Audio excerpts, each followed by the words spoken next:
부탁드리도록 하겠습니다. 자, 오늘 오전에 한동훈 대표가 갑작스럽게 기자 입장을 밝혔습니다. 오늘 아침에 한 대표가 오늘 행사가 있었습니다. 오늘 기독교 회관에서 종교계 예방 행사가 있었는데요.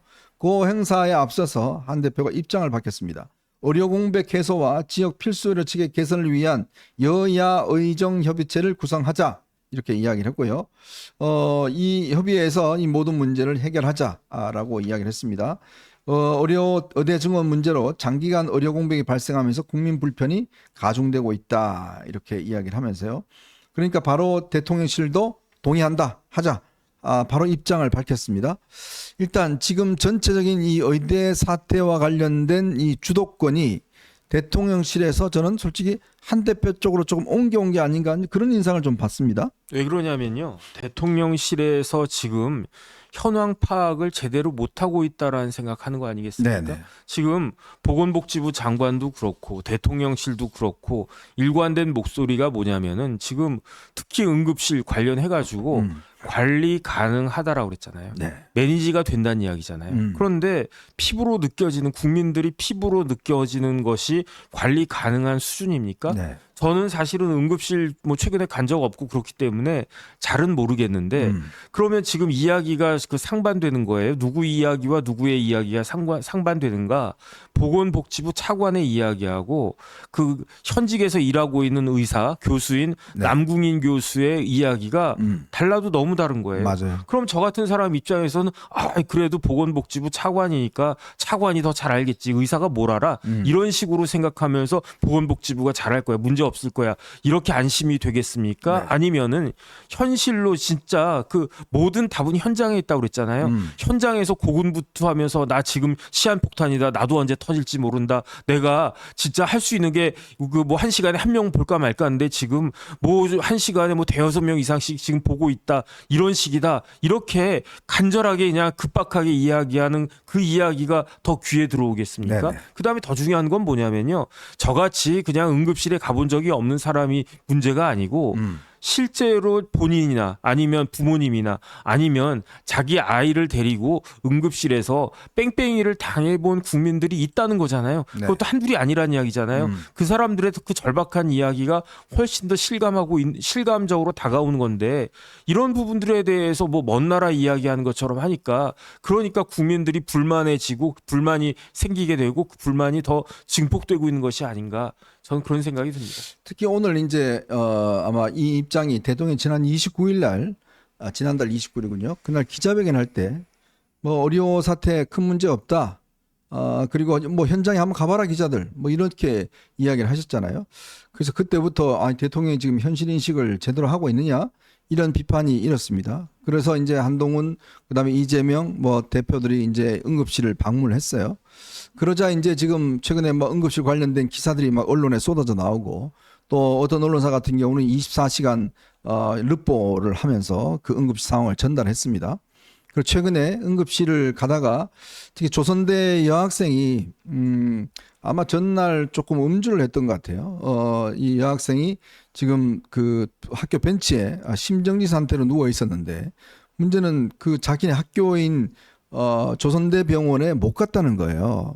그 거부를 해서. 네네. 그래서 왜 거부를 했냐 봤더니 조선대 병원은요, 이 호남권에서 아주 광역 응급센터입니다. 네.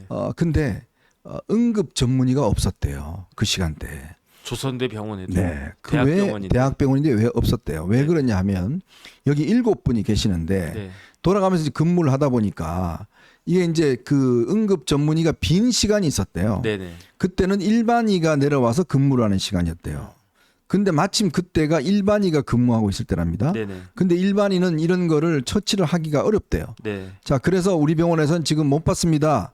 라고 해서 바로 100m 떨어진 옆에 있는 전남대 병원을 갔답니다. 네. 근데 거기서 결국은 치료하다가 지금 일단 의식불명 상태에 지금 빠져 있다는 거예요. 네네.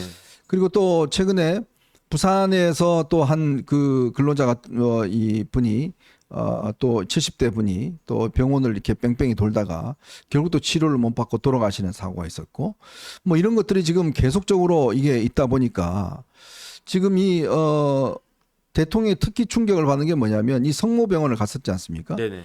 근데 병상이 비어 있어요. 왜 그러냐고 그랬더니 환자를 못 받는다는 겁니다. 네네. 이게 이제 응급실이라는 게 그렇지 않습니까? 응급실에서 들어오시면 일단 응급 환자가 보고 예를 들어서 정말 다발성이나 아주 뭐 중증 같은 경우는 전문 의사를 콜을 합니다. 근데 전문 의사를 콜을 해야 되는데 이 전문 의사도 당직 뭐 이걸 계속하면서 피로도가 증가해서 병원에 저녁에는 근무를 안 하는 날이 많대요. 네네. 그러니까 중증 환자가 와도 수술을 못 한답니다. 네네. 그러니까 아예 안 받는 거예요. 네. 근데요, 응급실이 환자가 들어와서 전화로 우리 안 받습니다 그러면 면책이 된대요. 네. 근데 일단 들어오라고 그러난 다음에 이 수술이나 치료를 잘못 못하면 전부 다 의사 책임이 된대요. 네네. 그래서 아예 전화로 그냥 안 받는다는 겁니다. 네네. 이제 그런 현상이 지금 벌어지고 있다는 거예요. 그러니까 의사들이요. 요즘은 환자들이 굉장히 의사에 대한 법적 책임을 강하게 묻습니다. 네. 제가 의료중재원 비상임 감정위원 벌써 10년 가까이 하고 있어가지고 그때 이제 여러 가지 그들을 보는데 조금 전에 말씀하신 것처럼 제가 전문의가 아니고 그냥 일반의인데 그 뭐 순서 지키고 그냥 그 대기하고 있었단 말이에요. 네. 그런데 어떤 환자가 들어왔는데 제가 그냥 내가 한번 해보지라고 했다가 어떤 불미스러운 그런 이벤트가 발생한다. 악결과가 맞아요. 발생을 한다. 그럼 제가 책임져야 돼요. 다 책임져야죠. 그러면 내가 잘하려고 했는데 어쨌든 결과가 나쁘면 그럼 환자나 아니면 그 환자 가족들이 저한테 책임을 묻는단 말이에요. 그러면 그걸 빤히 보고 있는데 누가 하겠습니까? 네. 세상에 누가 그거 할 수 있겠습니까? 할 수 있어 보여도 못해요, 제가. 왜냐하면 잘못하면 내가 다 책임을 갖다가 네네. 지니까 내가 어렵게 의사 되는데 왜 책임을 갖다가 져야 됩니까? 이런 생각을 할 수밖에 없는 거고요. 그 다음에 요즘은 의사 혼자서 할 수 있는 그런 때가 아니잖아요. 지금이 뭐 60년대입니까? 70년대입니까? 수술이든 뭐든 하려면은 팀이 쫙 짜여져 가지고 누구는 뭐 하고 어떤 의사는 뭐 하고 영상의과는 뭐 하고 무슨 과는 뭐 하고 이렇게 딱 나눠져야 되는데 지금 그 시스템이 지금 흔들려 버렸잖아요. 네. 그러니까 나사가 하나가 빠지면 기계 전체가 서야 되는 것처럼 지금 그런 상황이 되어 있다. 그런 위기에 봉착돼 있다. 그러니까 환자들이 그 일반 국민들이 불안해할 수밖에 없고요. 불안한 게 어느 정도 이렇게 점증점증 해가지고 쌓이게 되면 그 불만이 되는 거고 그 불만이 지지율로 나타날 수밖에 없다. 이거를 대통령실이 잘 알아야 될 거 아닌가 싶습니다. 제가 몇 번 이제 그런 이야기를 했었는데요. 어떤 정치적 이슈, 그다음에 이런 이제 개혁 이슈 있지 않습니까? 네네. 아까 이제 우리 정 변호사님도 일정 지점 가서는 이제 찬성이 불만으로 돌아선다 그러는데 그 대충 제가 보니까 그게 한 딱 6개월 정도예요. 네네. 6개월 안에 어떤 문제에 대해서 정부가 뭔가 일을 마무리 짓지 않으면 네. 그때부터는 이 지지하던 게 불만으로 돌아섭니다. 네. 그러니까 그런 현상들이 있어요. 이게 네. 어떤 것도 장기화하면 유리한 게 없어요. 그러니까 의대 사태가 보면 지금 7개월째지 않습니까? 네네. 딱 벌써 이제 어떻게 지금 벌써 문제가 나온 게 벌써 이제 지난달부터 나왔잖아요. 네네. 딱 6개월째부터 나옵니다. 네네. 그러니까 이게 지금 우리가 체감으로 하는 게 6개월쯤 되는 거거든요. 그러니까 개혁이라는 거는 빨리 그다음에 어떤 이 확실하게 빨리 마무리 짓고 예를 들어서 100%가 될 수가 없습니다. 네네. 그러면 20% 30%도 괜찮거든요. 네. 예를 들어 2,000명 아니라도 우리가 뭐 한 500명이나 600명이면 어떻습니까? 네네. 이제 그 정도만 해도 저는 충분히 성공이라고 생각이 들거든요. 문재인 한 명도 못 늘렸어요. 맞아요. 27년 동안 한 명도 못 늘렸습니다. 네네. 그런데 예를 들어서 윤석열 대통령이 내가 500명 늘렸다. 그러면 와 대단하다는 거 아닙니까? 네네. 이야기할 거 아니겠습니까? 네. 근데 2,000명 아니면 무조건 안 된다. 이런 것들 때문에 지금 그 딱 6개월이 언제냐면 이 마지노선이 저는 4월 10일 총선 때 그때 의정담화할 때 그때가 정말 전호의 기회였다고 지금 보면 정말 생각이 들어요. 네네. 그때 대통령이 예를 들어서 좀 유연하게 하겠다라고 물러섰으면 네. 그때 대화가 꽤 아마 저는 진행이 되지 않겠는가. 네네. 참 그 아쉬움이 솔직히 너무 많이 남습니다. 그럼 최소한 한 20석 뭐 한 10석 네. 이상은 의석도 많이 없고 뭐 달라지지 않았을까 저는 그 생각도 듭니다. 그러니까 이게 어떤 적절한 시점 이런 것들이 우리가 넘겨지면 그때부터는 이제 막 공격이 시작되고 국민 불편이 막 시작되고 이런 일이 이제 벌어지지 않습니까?